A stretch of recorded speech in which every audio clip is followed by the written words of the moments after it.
পিতা চ্যানেলে আপনাকে স্বাগত।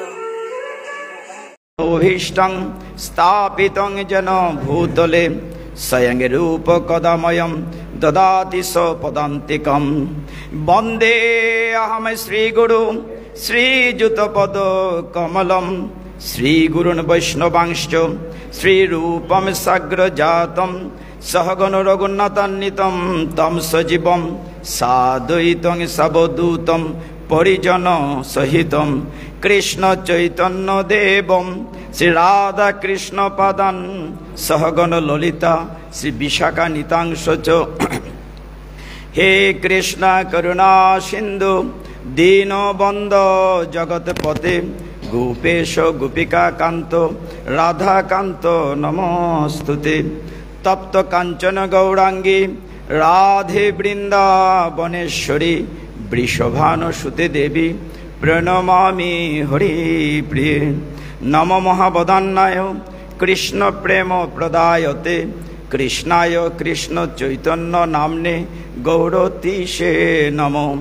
নারায়ণং নমস্কৃত্য নরং চৈব নরোত্তমং দেবীং সরস্বতীং ব্যাসং ততো জয় মুদিরয়েৎ। নমঃ বিষ্ণুপাদায় কৃষ্ণ প্রেষ্ঠায় ভূতলে শ্রীমতি ভক্তি বেদান্ত স্বামিনীতে নামিনে। নমস্তে সারস্বতী দেবী গৌরবাণী প্রচারিণে নির্বিশেষ শূন্যবাদী পাশ্চাত্য দেশ তারিণে।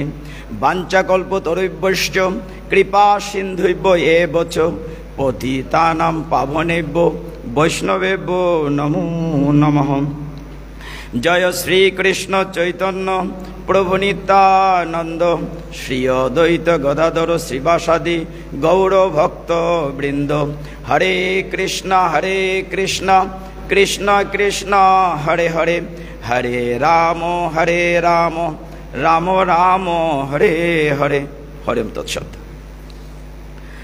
আমার ভুল ত্রুটি ক্ষমা করবেন। আমি আবারও সকল ভক্তবৃন্দের রাতুল চরণে অভাজন ক্ষমা চেয়ে নিচ্ছি।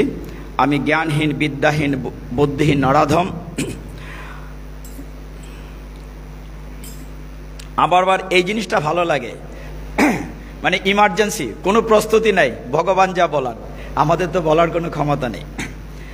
অমল পুরাণ শ্রীমৎ ভাগবতম পঞ্চম স্কন্দ অষ্টাদশ অধ্যায় পঞ্চম শ্লোক।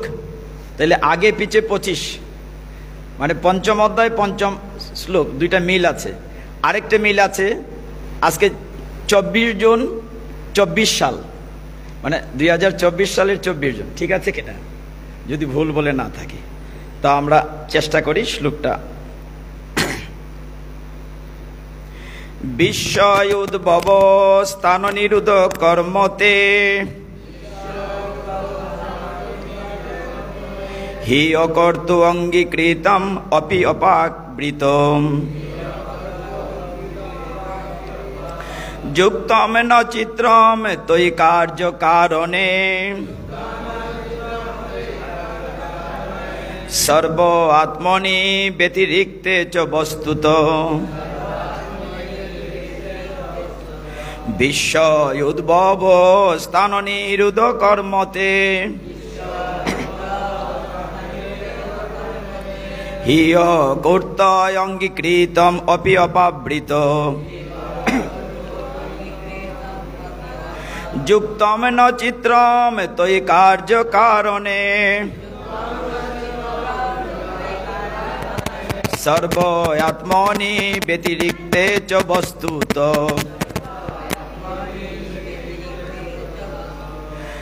বিশ্বয়ুদ্ভব স্থান নিরুদ্ধ কর্মতে হিয় কূর্ত অঙ্গীকৃতম অপি অপাবৃত যুক্তম ন চিত্রম তৈ কার্য কারণে সর্ব আত্মনি ব্যতিরিক্তে চ বস্তুত। কৃপা করুন।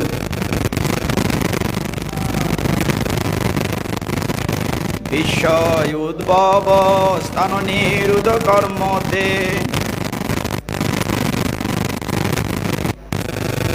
হিরকূর্তঙ্গীকৃতম অপি অপাবৃত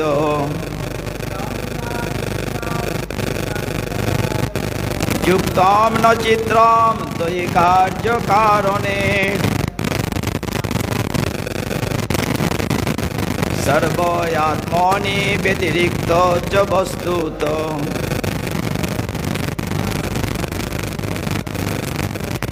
বিষয়োদ্ভব স্থান নিরুদ্ধ কর্মতে ইহ ভূতঙ্গীকৃতম অপি অপাবৃত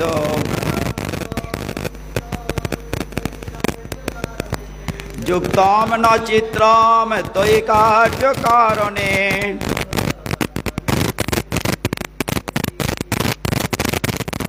সর্বয়াত্মনি ব্যতিরিক্তে চ বস্তুত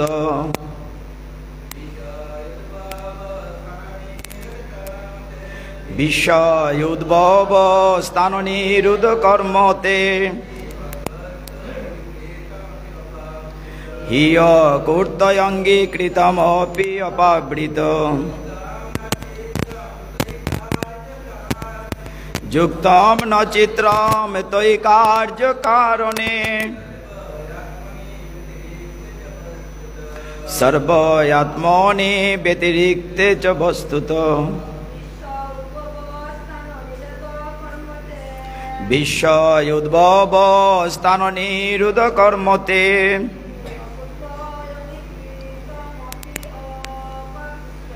হিয় কূর্তয়ঙ্গীকৃতমপি অপাবৃত যুক্তম ন চিত্রম তয়ি কার্য কারণে সর্বয়াত্মনি ব্যতিরিক্তে চ বস্তুত।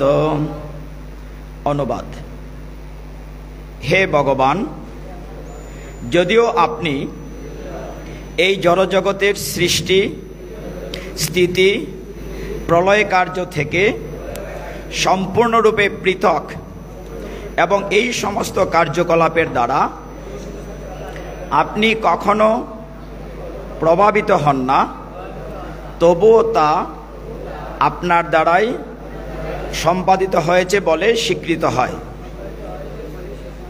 তাতে আশ্চর্য হবার কিছু নেই, কারণ আপনার অচিন্ত শক্তির প্রভাবে আপনি হচ্ছেন সর্বকারণের পরম কারণ।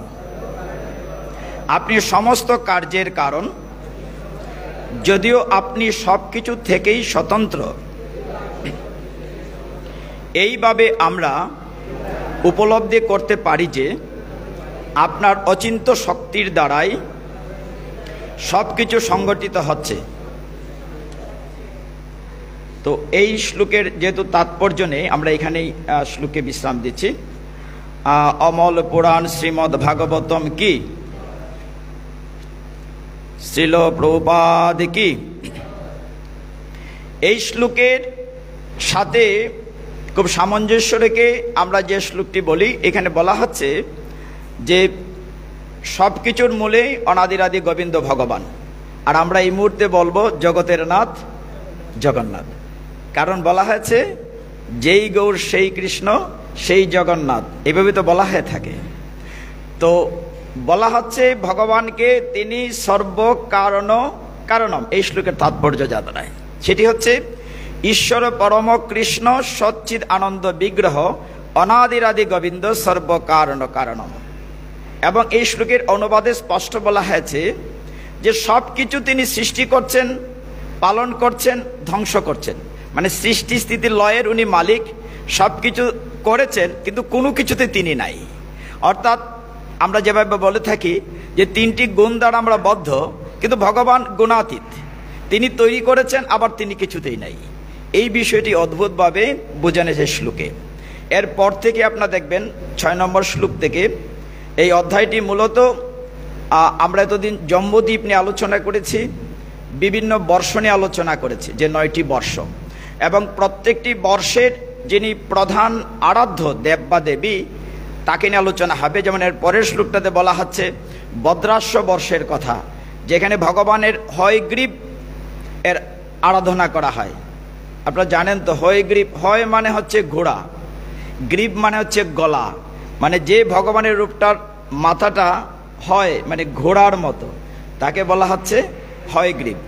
যেমন হরিবর্ষের আরাধ্য দেবতা নৃসিংহদেব, যেমনি কেতুমাল বর্ষের আরাধ্য দেবী লক্ষ্মী দেবী, রম্মক বর্ষের আরাধ্য দেবতা মৎস্য অবতারের ভগবান, ঠিক তেমনি হিরণ্ময় বর্ষের কুর্ম অবতার ভগবান আরাধ্য দেবতা, উত্তর কুরু বর্ষে ভগবান বরাহ রূপে হয়ে থাকেন, কিমপুরুষ বর্ষে ভগবান শ্রী রামচন্দ্র লক্ষ্মণ সীতা দেবী আছেন।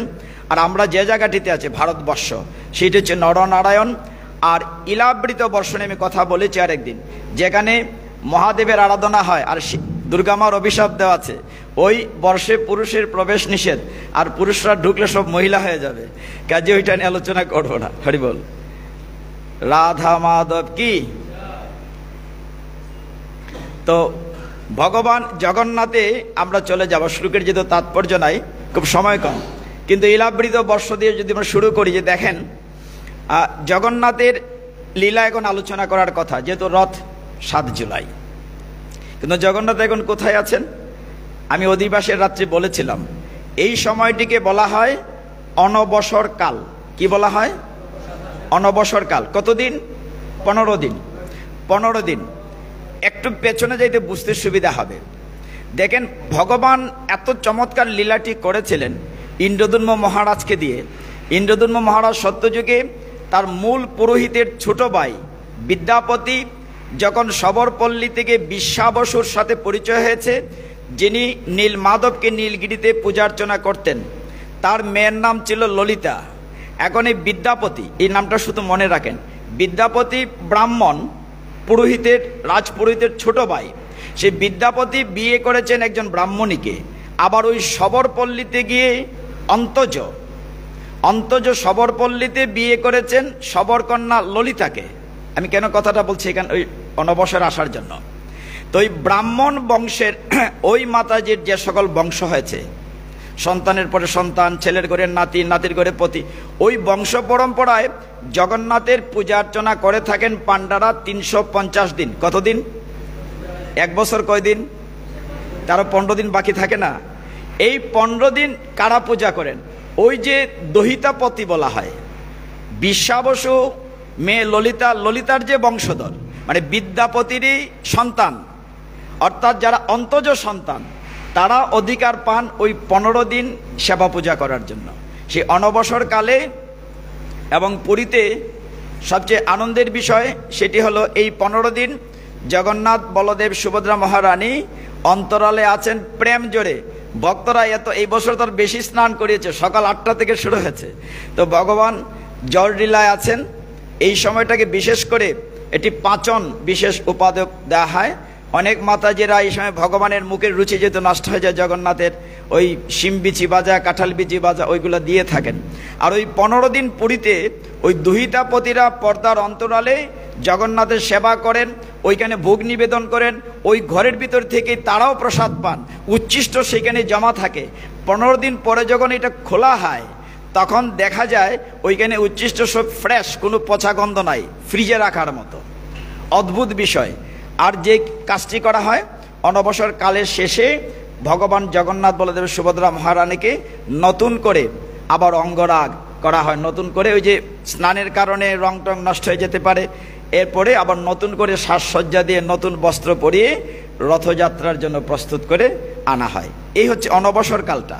আমরা জগন্নাথের 37 বাজে, খুব সময় কম। জগন্নাথের লীলামৃত, এখানে মাতাজিদের সংখ্যা কম হলো তো একবার না, 5-6 জন আছেন। তাহলে 2টা অংশ বলি, পিতাজিদের অংশ থেকে একটা লীলা বলি, মাতাজিদের অংশ থেকে একটা বলি, তাহলে উভয়কুল রাখা হবে, নাইলে ইলাবৃতিতে ঢুকাই দিলে উপায় নাই। হরি বল।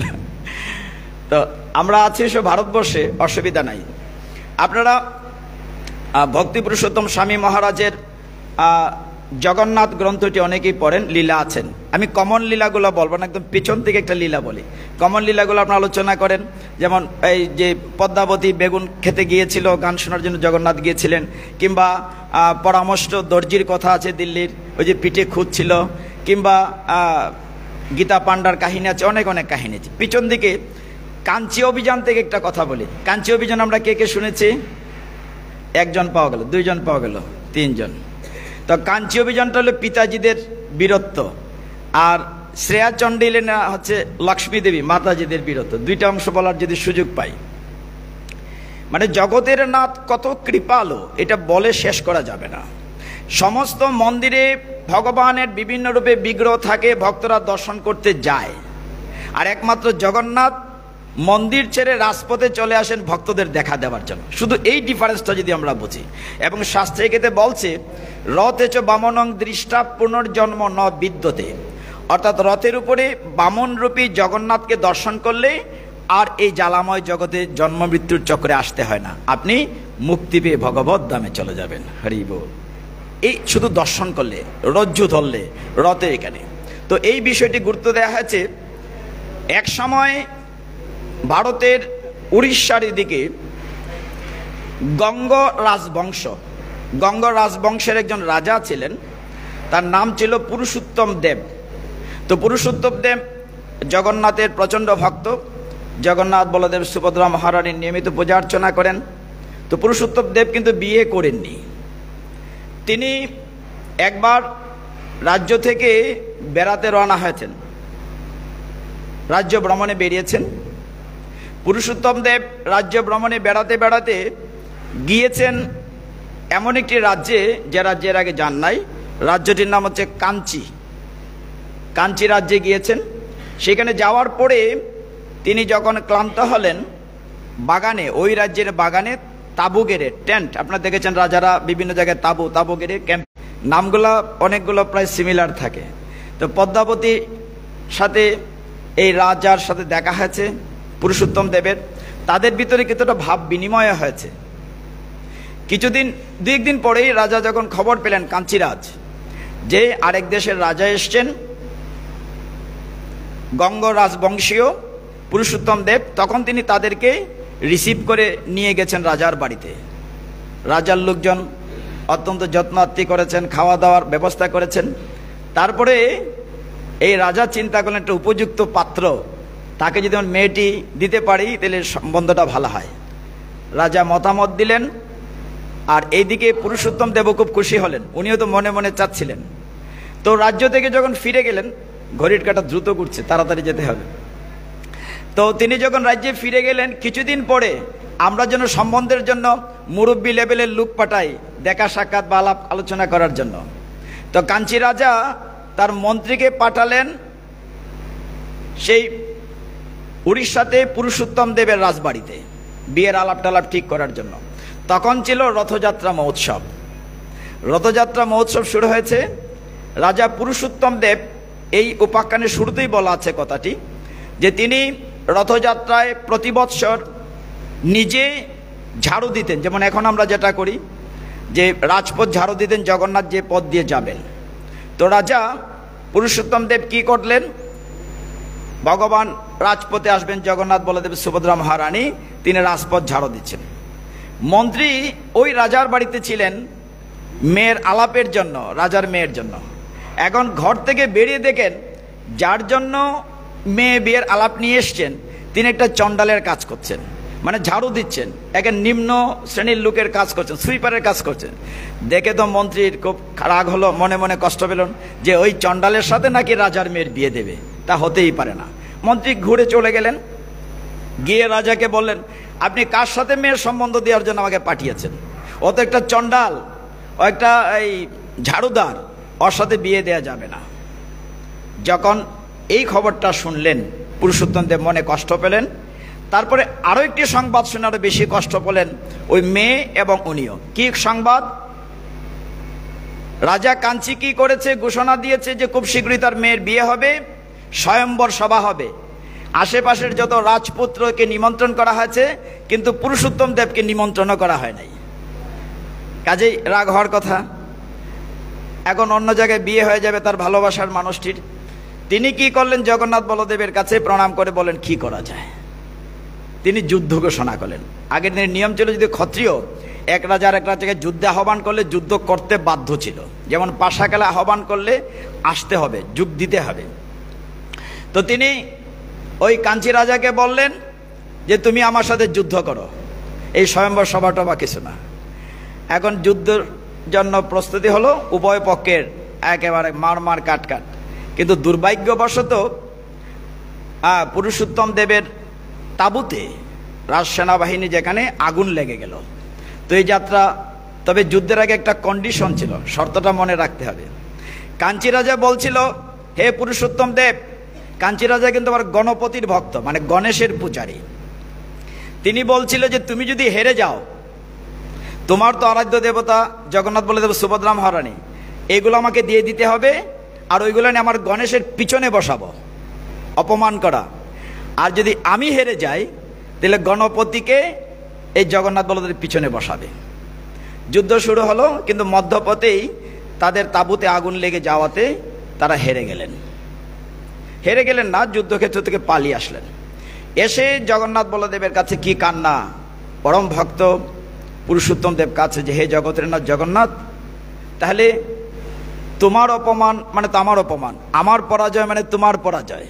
আমি যদি হেরে যাই, তাহলে তুমি এখান থেকে গিয়ে পিছনে বসতে হবে, গণপতির পেছনে, তুমি আমাকে কৃপা করো। যখন অনেক কান্নাকাটি করছেন রাজন, তখন জগতের নাথ জগন্নাথ কৃপা করে কি করলেন, দৈববাণী দিলেন, তুমি ভয় পেও না, তুমি আরেকবার যুদ্ধের ব্যবস্থা করো। আমি বলদেবকে নিয়ে আমরা দুইজনই তোমার সাথে যুদ্ধে সরাসরি অংশ নেব। হরিও, মানে আমরা সরাসরি তোমার যুদ্ধে অংশ নেব, মানে এই জায়গাটা হচ্ছে মূল জায়গাটি। তো কি করা হলো সিদ্ধান্ত, যুদ্ধের প্রস্তুতি হলো যথারীতি, এবং একেবারে সাংঘাতিক বড় আকারের যুদ্ধ। ওইদিকে জগন্নাথ বলদেব কি করলেন, জগন্নাথ একজন বড় সৈন্যের বেশ ধরলেন, কালো একটি ঘোড়া নিলেন, নিজে কালো হলেন। আর বলদেব সাদা একটি ঘোড়া নিয়ে সৈন্যের বেশে, মানে জগন্নাথ এবং বলদেব একটি কালো ঘোড়া আর একটি সাদা ঘোড়া, একবার টকবক করে যুদ্ধক্ষেত্রে আগে চললেন। রাজারা পরে তারা আগে চললেন। প্রচণ্ড গ্রীষ্মকাল ছিল, মানে প্রচণ্ড তাপদাহ, তৃষ্ণার্ত হয়ে গেলেন। জগন্নাথ বলদেব যেতে যেতে মধ্যে যখন ওই রাজ্যে যাবেন যুদ্ধের জন্য, খুব শক্তিশালী দুই যোদ্ধার বেশে, মধ্যে তো তাই তৃষ্ণা লাগলো, বৈশাখ ওইরকম বলছে গ্রন্থে, তৃষ্ণার্ত একটি হ্রদের কাছে গেলেন। হ্রদ মানে লেক, হ্রদটার নাম হচ্ছে সিল্কি হ্রদ। তো সিল্কি হ্রদটি পার হয়ে যখন ওই পারে গেলেন, তখন দেখলেন একজন মাতাজি মাথায় করে গুল নিয়ে যাচ্ছে বিক্রি করার জন্য। আমরা গুল শব্দটা সবাই জানি, গুল মানে হচ্ছে মাঠা, সহজে বুঝলে বোঝা যাবে। অনেক সময় গুল বুঝে না, যে গুল ঢেলে গ্রাম থেকে বের করে দাও, গুল মানে হচ্ছে মাঠা। তো গরম লাগলে এটা খুব চমৎকার একটা শরবতের মতো। তো জগন্নাথ বলদেব আটকালেন, এই মাইজে আমাদেরকে দিয়ে যাও। কোপসে পোড়া হাড়ির অনেকটাই জগন্নাথ বলদেব খুব আস্বাদন করলেন। এখন ওই মাইজি বলছেন, পয়সা দাও, আমি তো এটা বাজারে বিক্রি করার জন্য তোমরা খেয়ে ফেলছো। বলে আমাদের কাছে কোনো পয়সা নাই। বলে তাইলে হবে না, পয়সা দিতে হবে, কারণ আমি গুল বিক্রি করে আমার সংসার চালাই। ওই মাতাজির নাম ছিল মনিকা। কি নাম বলেছি? মনিকা। তো তিনি খুব ক্রন্দন করছেন টাকার জন্য। এদিকে যুদ্ধ। এখন জগন্নাথ কি করেন, তার নিজের হাতের আংটি, স্বর্ণের আংটি যেখানে হীরা দেওয়া, সেই আংটিটি খুলে ওই মনিকাকে দিয়ে বললেন, পিছনে রাজারা আসছে, ওই আংটিটা দিয়ে তুমি তার কাছ থেকে টাকা নিয়ে নিও, আমাদের সময় নাই, যুদ্ধে যাচ্ছি। তখন উনি আর কি করেন, আংটি রাখলেন মনিকা। তো কিছুক্ষণ পরেই দেখলেন সত্যি অনেক সৈন্য সামন্ত নিয়ে রাজা পুরুষোত্তম দেব আসতেছেন। রাজাকে আটকালেন, মনিকা দেবে দাঁড়াও, আগে আমার গুলের টাকা দিয়ে যাও। বলে টাকা? কে গুল খেয়েছে? বলে দুইজন সৈন্য গিয়েছে। বলে তারা কি দিয়েছে? বলে আমাকে একটা আংটি দিয়েছে। এখন অপ্রাকৃত আংটিটা যে দেখেছেন পুরুষোত্তম দেব দেখে অবাক হয়ে গেছে, এটা তো সাধারণ আংটি না, স্বয়ং ভগবান জগন্নাথ। তখন তার মনে আরো সাহস হলো।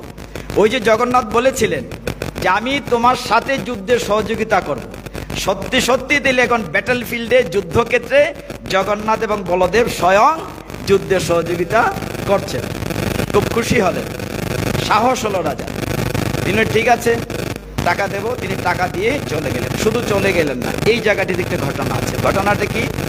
তিনি খুব খুশি হয়ে বললেন, মনিকা মাতাজি, তোমার যে কত বড় সৌভাগ্য যে তুমি স্বয়ং জগন্নাথ বলদেবকে দর্শন করেছো। শুধু তাই না, স্বয়ং জগন্নাথ বলদেবকে তুমি সেবা করার সুযোগ পেয়েছো।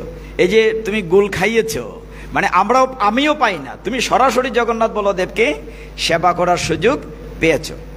এটা ভেবে তিনি কি করলেন, যে তোমার সারা জীবনের যাতে অভাব না থাকে, খালি গুলের দাম না, এখানে অনেকগুলো গ্রাম ওই মাতাজিকে দান করে দিলেন এবং বললেন যে এই গ্রামগুলো থেকে যে ট্যাক্স কর আসবে, কর দিয়ে তুমি সারা জীবন চলতে পারবে। অতঃপর তিনি যে জায়গাটিতে মণিকা মাতাজি গুল খাইয়েছিলেন জগন্নাথ বলদেবকে, এই জায়গাটির নাম হয়েছে মণিকা পত্তন। কি হয়েছে নাম? এখনো আছে উড়িষ্যাতে ওই জায়গাটির নাম হচ্ছে মণিকা পত্তন। অতঃপর যুদ্ধ হলো, আমরা সংক্ষেপ করি, যুদ্ধে জয়লাভ করলেন পুরুষোত্তম দেব, জয়লাভ করলেন। এখন শর্ত কি ছিল, যে ওরা যদি জিতে তাহলে গণপতি পিছনে যাবে, তো গণেশকে আনলেন, কিন্তু রাজাকে বাঁধলেন না, মানে কাঞ্চি রাজা না বেঁধে তিনি কি বললেন, যে রাজকন্যাকে বেঁধে নিয়ে আসো, পদ্মাবতীকে অ্যারেস্ট করে নিয়ে আসলেন রাজ্যে, এনে ঘোষণা দিলেন যে ওই মেয়েটাকে চণ্ডালের সাথে বিয়ে দাও। কারণ ওই রাজা আমি চণ্ডাল বলে আমার সাথে বিয়ে দিল না, অতএব তার পাল্টা। মেয়েটি বলছে যে আমার বাবাও তো অপরাধ করেছে, আমি কেউ বলে সেটা বুঝি না, রাজার আগে এরকমই করতো। মেয়েটিকে আনলে তখন তার বুদ্ধিমান মন্ত্রী, মানে পুরুষোত্তম রাজার যে মন্ত্রী, সে একটা দায়িত্ব নিল, বলে ঠিক আছে মহারাজ, আপনি তো বলছেন পদ্মাবতীকে চণ্ডালের সাথে বিয়ে দিয়েছে, ঝাড়ুদারের সাথে, তাহলে আমার কাছে দিয়ে দেন, আমি দেখি উপযুক্ত ঝাড়ুদার তো পেতে হবে, মেয়েটা সুন্দরী, দেখতে ভালো, রাজকন্যা, তার উপযুক্ত ছেলে খুঁজে আমার কাছে দিয়ে দেন। মন্ত্রী কি করলো, তার বাড়িতে নিয়ে গেল, পদ্মাবতীকে তার বাড়িতে নিয়ে গেল, বাড়িতে নিয়ে যথারীতি রাখলো, অপেক্ষা করছে রথ কবে আসবে, মানে রথযাত্রা কবে আসবে। বুদ্ধিমান মন্ত্রী তার কাছে রেখে দিল। রেখে দেওয়ার কিছুদিন পরে যখন জগন্নাথ বলদেব সুভদ্রামনের রথযাত্রার সময় চলে আসলো, তখন মন্ত্রী ওই মেয়েটিকে বললো তুমি রেডি হও, সাজো। মেয়েটি তো মনে মনে কষ্ট করছে, কাঁদছে জগন্নাথের কাছে যে আমাকেও তো কোন ঝাড়ুদারের সাথে বিয়ে দেওয়া হবে।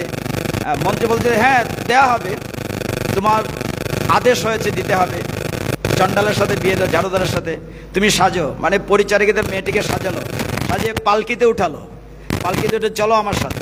আর ওইদিকে জগন্নাথ বলদেব সুভদ্রা মহারানী তিনটি রথে করে, আপনার রথের নাম তো জানেন, জগন্নাথের রথের নাম নন্দীঘোষ বা কপিধ্বজ, বলদেবের রথের নাম তালধ্বজ বা হলধ্বজ, আর সুভদ্রা মনের রথের নাম পদ্মধ্বজ বা দর্পণ। তো বিভিন্ন রথের বিভিন্ন রং থাকে, সংক্ষেপে মনে রাখবেন লাল সবটিতে আছে, জগন্নাথ লাল হলুদ, লাল সবুজ, লাল কালো, তিনটি রথ।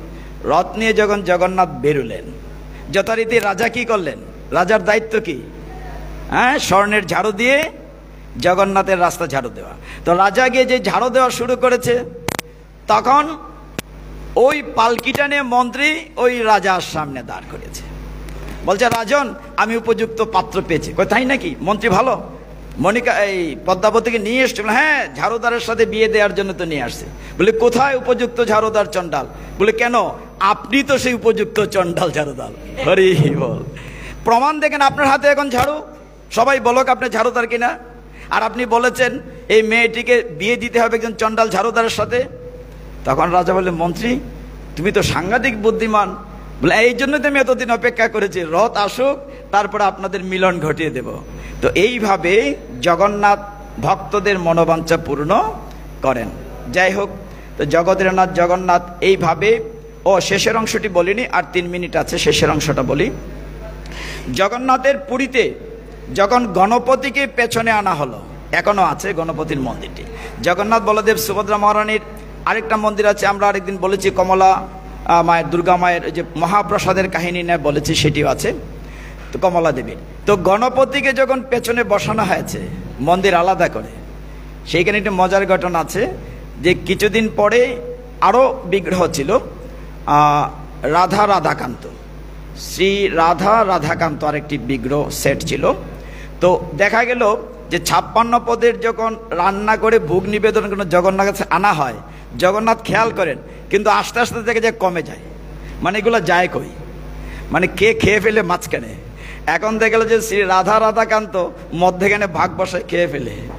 তো ওই বিগ্রহকে যেটি মূল গর্ভমন্দিরে ছিল আগে এক সময়, ওই রাজার সেই বিগ্রহকে ওইখান থেকে গম্ভীরাতে নিয়ে যাওয়া হয়েছিল, যেখানে শ্রী চৈতন্য মহাপ্রভু গম্ভীরাতে যেতেন, প্রায় 18 বৎসর সেখানে ছিলেন। তো সেইখানে বিগ্রহ সরিয়ে দেওয়া হয়েছে জগন্নাথের আদেশে। একইভাবে গণপতিকে পেছনে রাখা হয়েছে।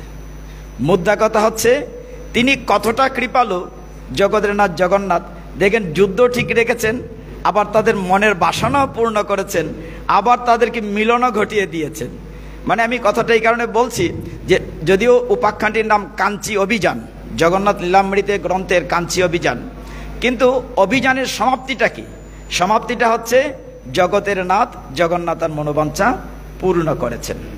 এখন বলছিলাম মাতাজিদের কাহিনী বলা যাবে না, 54 মিনিট হয়ে গেছে, জমা থাকুক, আরেকদিন সুযোগ থাকলে বলা যাবে।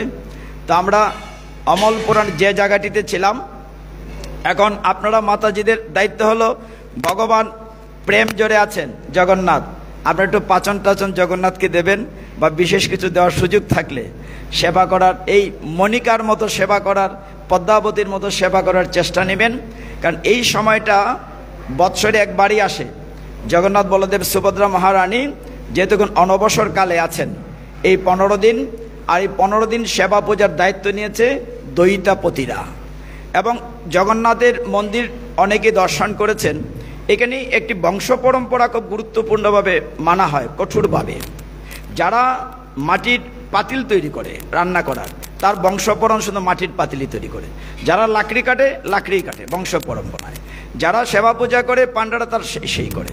যারা অর্থাৎ এই পরম্পরাটা একেবারে চলে আসছে সব ক্ষেত্রেই।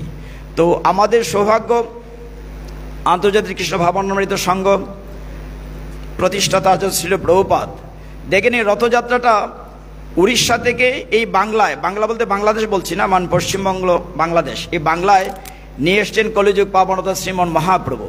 আর মহাপ্রভুর নির্দেশে এবং গুরুদেবের নির্দেশে ছিল প্রভুপাদ এই রথযাত্রা সারা পৃথিবীতে ছড়িয়ে দিয়েছেন। ভাবতে অবাক লাগে, মানে পৃথিবীর হেন কোনো বড় দেশ নাই যেখানে ইসকনের কারণে রথযাত্রা হচ্ছে না। এটা অবাক হওয়ার বিষয়। এমনকি আমি বাহরাইনেও দেখেছি রথযাত্রা হচ্ছে, মানে অন্যান্য দেশে তো হচ্ছেই, লন্ডন আমেরিকা, যেখানে লস অ্যাঞ্জেলস থেকে শুরু করেছিলেন প্রভুপাদ। এই রথযাত্রার মাহাত্ম্যটি এত গুরুত্বপূর্ণ যে ভগবান রথযাত্রার যে বিষয়টি আমরা মন দিয়ে খেয়াল রাখবো সেটি হচ্ছে মিলন। মিলনটি কি উঁচু নিচু ভেদাভেদ নাই, কে ব্রাহ্মণ, কে চণ্ডাল, কে ধনী, কে গরিব, সবাই জগন্নাথের রথের রজ্জু ধরতে পারবে।